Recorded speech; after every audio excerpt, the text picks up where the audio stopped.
जोहार झारखंड। आज 26 जून 2020। आज हम आपको लॉकडाउन के दौरान बनाए गए नोट्स को साझा कर रहे हैं।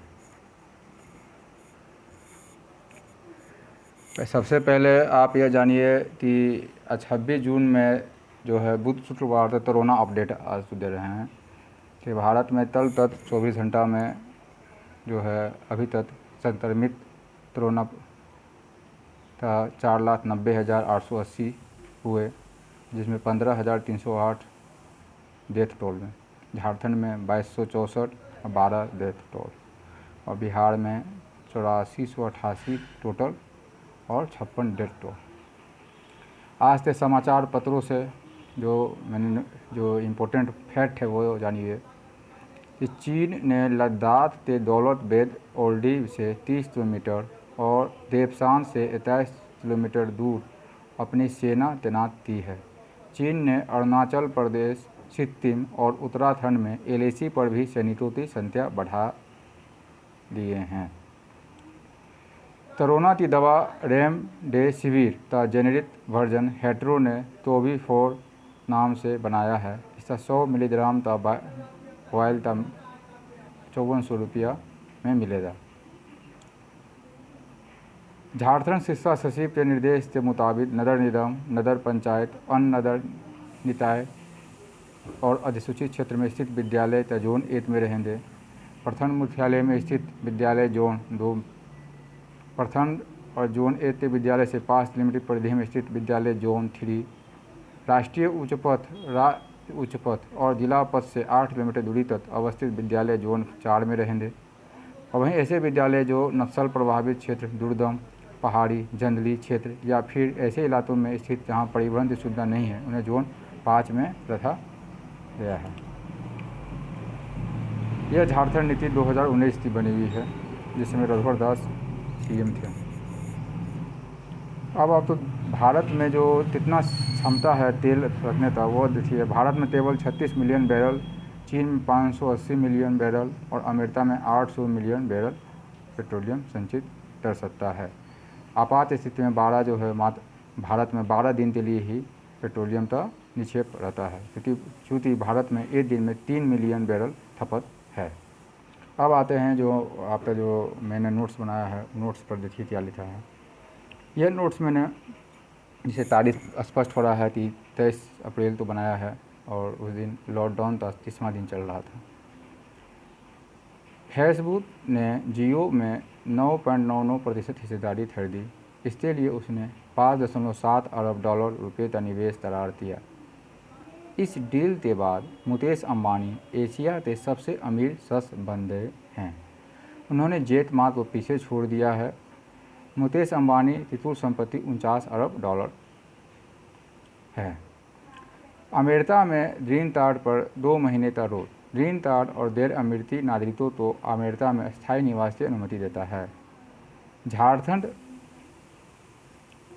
सरकार ने पूरे राज्य में सार्वजनिक जगहों सभी तरह के तंबाकू उत्पादों जैसे सिगरेट, बीड़ी, पान मसाला, हुक्का, खैनी, जर्दा और दूसरा उपयोग पर बैन पूर्ण प्रतिबंध लगा दिया है। साथ ही तमाम तरह की तंबाकू उत्पादों की बिक्री भी प्रतिबंध कर दिया है। आपदा प्रबंधन अधिनियम 2005 के आलोक में सार्वजनिक जगहों पर थूकना एक दंडनीय अपराध होगा और इस पर जुर्माना के साथ साथ 6 महीने की जेल भी हो सकती है।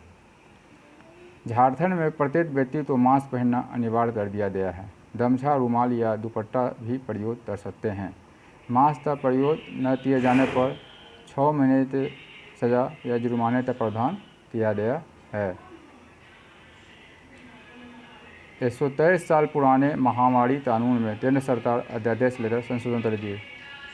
स्वास्थ्य कर्मियों पर किया गया हमला तो होगी 7 साल तक की जेल।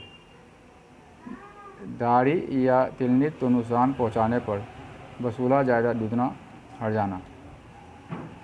सामान्य मामलों में 50,000 रुपये का जुर्माना, 3 महीने से 5 साल तक जेल।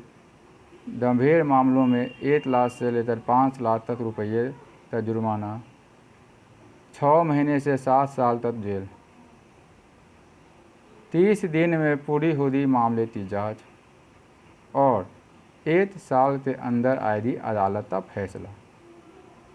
स्वास्थ्य कर्मियों तो मकान मालिकों या पड़ोसियों द्वारा संक्रमण के डर से तंग किए जाने पर भी संशोधित कानून होगा।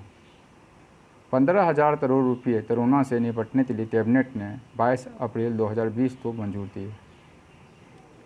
एसिम्प्टोमेटिक ऐसे कोरोना संक्रमित हैं जिनमें कोरोना के कोई लक्षण जैसे खांसी, तेज बुखार, सांस फूलना आदि दिखाई नहीं देते हैं, लेकिन वे इस वायरस से संक्रमित होते हैं। एसिम्प्टोमेटिक संक्रमितों में लक्षण न दिखने का प्रमुख कारण उनकी बेहतर प्रतिरोधक क्षमता को माना जा सकता है, जो संक्रमित होने के बावजूद शरीर में कोरोना के लक्षण पनपने नहीं देते। हर्ड इम्यूनिटी, यदि दुनिया भर में कोरोना निर्बाध रूप से फैलने दिया जाए और 60% से भी अधिक लोग इससे संक्रमित हो जा सकते हैं और वो अपने प्रतिरोधक क्षमता के बल पर इस संक्रमण को हरा देते हैं, तो उन्हें संक्रमण के प्रति इम्यून कहा जाता है। जब इम्यून लोगों की संख्या बहुत बढ़ जाती है तब यह वायरस संक्रमण नहीं फैला पाता और इस सामूहिक रोग प्रतिरोधक क्षमता को हर्ड इम्यूनिटी कहते हैं। हर्ड इम्यूनिटी को वैक्सीन के माध्यम से भी बढ़ाया जा सकता है। भारत में पोलियो के उन्मूलन के लिए हर्ड इम्यूनिटी का इस्तेमाल किया गया था। मौन संक्रमण से तात्पर्य है कि आप किसी संक्रमित व्यक्ति के संपर्क में आए बिना ही आप संक्रमित हो रहे हैं।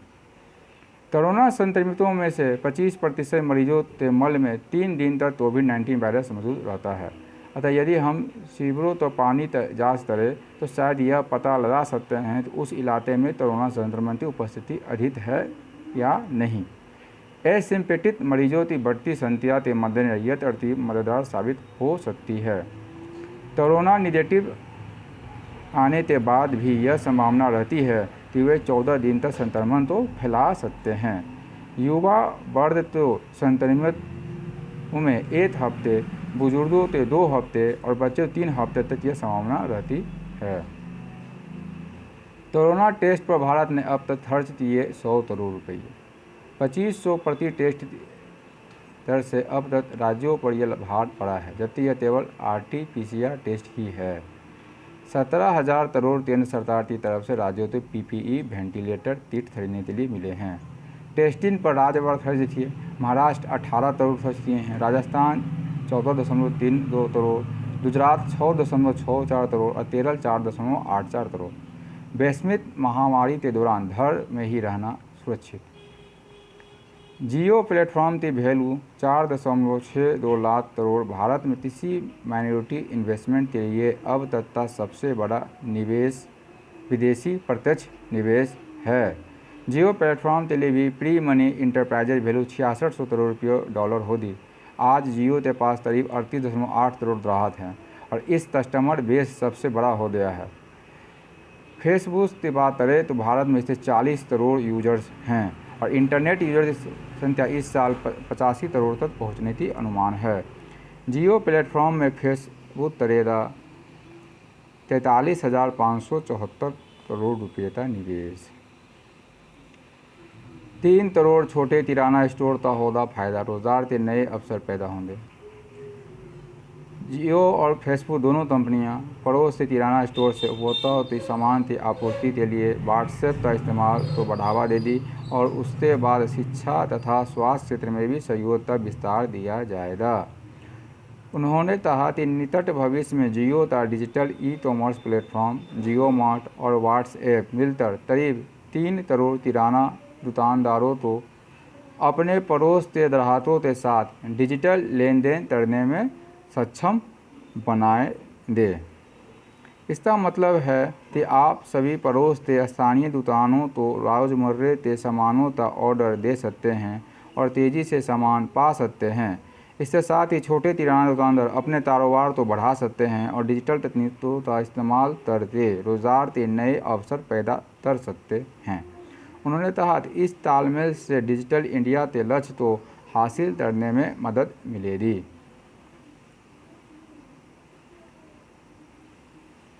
ईडा अब हेल्थ इंश्योरेंस तो प्रीमियम था किस्तों में कर सकता है भुगतान। 31 मार्च 2023 तक रिन्यू होने वाले पॉलिसी के लिए 12 माह था समय। अब हम आपको कुछ फंडामेंटल राइट्स के बारे में बताएंगे। जैसे आप देखते हैं हमारे कॉन्स्टिट्यूशन में फंडामेंटल राइट दिए हुए हैं 6।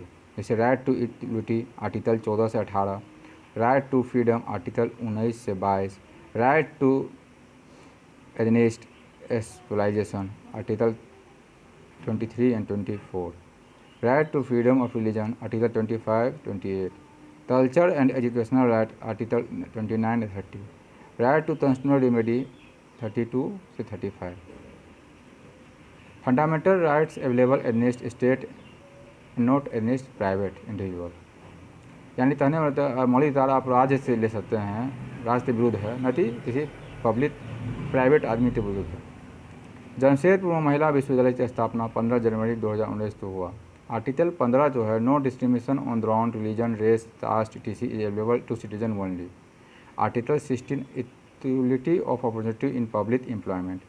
आर्टिकल 17 जो है एवल्यूएशन ऑफ अनटचेबिलिटी है। आर्टिकल 18 जो है एवल्यूएशन ऑफ टाइटल्स है। राइट टू फ्रीडम आर्टिकल 19 में कहा गया है, जो केवल सिटीजन के लिए अवेलेबल है। वह क्या है? Freedom of speech and expression, freedom of assembly, freedom to form association, freedom of movement, freedom to reside and to settle, freedom of profession, occupation, trade और बिजनेस। आर्टिकल 20 जो है protection in respect of convention for offence है। Article 21 जो है protection of life and personal liberty is available to citizen as well non citizen, तो भी उपलब्ध है। Darwinian calendar जो है most commonly used calendar system today, it is the based on the time taken by the earth to complete its revolution around the sun. It was introduced by Pope George 13 in 1582 as the revision of the Julian calendar start 1 January ended 31 December. BC मतलब before thirst, AD मैंने anno domini, BCE मतलब before common era और CE मतलब तोमन era. Article 22 जो है बताता है safe guards against arbitration, arrest and detention. अब हम आते हैं अगले पड़ाव पर। केंद्र सरकार के बढ़ते वित्तीय बोझ के चलते जून 2023 तक केंद्रीय कर्मियों तो नहीं बढ़ेगा DA। 37,530 करोड़ रुपये की कुल बचत होगी केंद्र वित्तीय वर्ष 2023 और 23-22 में। किताबें, मोबाइल रिचार्ज दुकान खुले थी। सभी तरह की रक्षा सौदों पर भी लगी रोक। जमशेदपुर की तर्ज पर मेहरामा में खुले थी मल्टी स्किल टूल्स रूम। यहाँ कंप्यूटर आधारित डिजाइन का प्रशिक्षण दिया जाएगा। स्किल डेवलपमेंट का कार्य होगा। इसके अलावा प्लास्टिक और मेटल के टूल्स बनाने का भी कार्य होगा। PM मोदी 24 अप्रैल 2020 को पंचायती राज दिवस पर देश भर के मुखिया और सरपंचों से बात करेंगे। इस अवसर पर वे eGram Swaraj portal mobile app की शुभारंभ भी करेंगे। हर कैलेंडर वर्ष में 2 बार 1 जनवरी और 1 जुलाई को महंगाई भत्ते की दर को संशोधित किया जाता है। भारत में एक महीने में कोरोना के कारण 4 करोड़ प्रवासी कामगार प्रभावित हुए हैं। यह विश्व बैंक का रिपोर्ट है। 50 से 60 हज़ार लोग शहरी क्षेत्रों से ग्रामीण क्षेत्रों में चले गए। विश्व बैंक ने कहा है कोरोना के कारण इस साल देश में विदेशों से धन प्रेषण 23% घटकर $64 अरब रह जाने की आशंका है। विदेशी पोर्टफोलियो निवेशकों के पास भारतीय इक्विटी $378 बिलियन यानी 29 लाख करोड़ रुपये का मालिकाना हक है। क्षेत्रीय अर्थव्यवस्था में 2R के चारों ओर घूमती है, रीयूज और रिसाइकिल। नोबेल पुरस्कार से सम्मानित प्रोफेसर रिचर्ड थेलर ने एक नवीन श्रेणी का टहोता नज नीतियों का प्रभाव उत्पादकता का पता लगाया है, जो अहस्तक्षेप और प्रोत्साहन के मध्यवर्ती है। ऐसी नीतियों ने लोगों के पसंद को प्रभावित करने के लिए मानव मनोविज्ञान का अंतर्दृष्टि प्राप्त की है। टहोता नीतियों सोच तरीकों से लोगों के अपेक्षित व्यवहार की ओर ले जाती है। और उसमें भी लोगों द्वारा चुनाव लड़ने की स्वतंत्रता तो बनाए रखती है। स्वच्छ भारत मिशन और बेटी बचाओ बेटी पढ़ाओ जैसे कार्यक्रमों ने सामाजिक संदेशों का सफलतापूर्वक फैलाया है। संदेश तो स्पष्ट और सरल तथा मानसिक मॉडल के साथ साथ संरेखित करने की आवश्यकता है।